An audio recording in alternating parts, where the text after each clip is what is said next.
ওই দিন আমি আর আমার বড় বোন বের হয়েছিলাম একটুখানি মার্কেটে যাওয়ার জন্য, তো ভাবলাম যে আজকে একটা মিনি ব্লগ বানাই ফেলি আমার এই সেকেন্ড চ্যানেলের জন্য। ভাই এখানে এত সুন্দর সুন্দর কাপ ছিল, এগুলো আমি অনলাইনে দেখতাম 1000-2000 টাকা করে বিক্রি করতেছে, বাট এখানে মাত্র 250 থেকে 300 টাকার মধ্যে এগুলো পাইছি।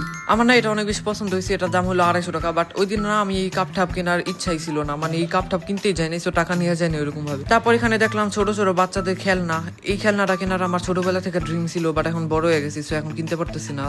তারপর এখানে ছিল সুন্দর সুন্দর অনেকগুলা নোটবুক আর ডায়েরি, বাট আমার এই ছোট ছোট নোটবুক দিয়ে ঘর ভরে আছে, সো এখান থেকে কিছু নিলাম না। আমি আর আমার বোন জাস্ট আমার ভাগ্নির জন্য এই খেলনাটা নিছি। তারপর আমরা যাইতেছি একটুখানি বাজারে। তারপর আমার বড় বোন বুলডাকের এই রামেন নুডলসটা দেখলো, বাট ওর কেনার অকাত হয় না দেখে ওটা ওখানে রেখে চলে আসছে। তারপর এখানে ছিল ফান্ডালো চকলেট, এটা না আমার অনেক বেশি ফেভারিট, বাট আমি যে এলাকায় থাকি না ওখানে পাওয়া যায় না, তো মাঝে মধ্যে মার্কেটে আসলে পরে কেনা হয়। হাবে যাবে এগুলো কিনতে কিনতে একদম রাত হয় নাই, সরি সন্ধ্যা হয়ে গেছিল। দেন একটা দোকানে দেখলাম এই কিউট একটা স্টিকার, এটার মধ্যে পানিও আছে। তারপরে এই সবকিছু কিনে আমরা যেতেছি বাসায়। বাসায় যেয়ে দেখলাম আমার ভাগ্নি ঘুমাইছিল, দেন ওরে ঘুম থেকে উঠে ওরে খেলনাটা ভাবছিলাম যে ওর এই খেলনাটা দিলে অনেক বেশি খুশি হয়ে যাবে আর অনেক বেশি পাগলের মতো লাফাইবে, বাট এটা পায় তো কোনো রিয়াকশনই দিল না। আজ ये क्या है? ये तो टट्टी है।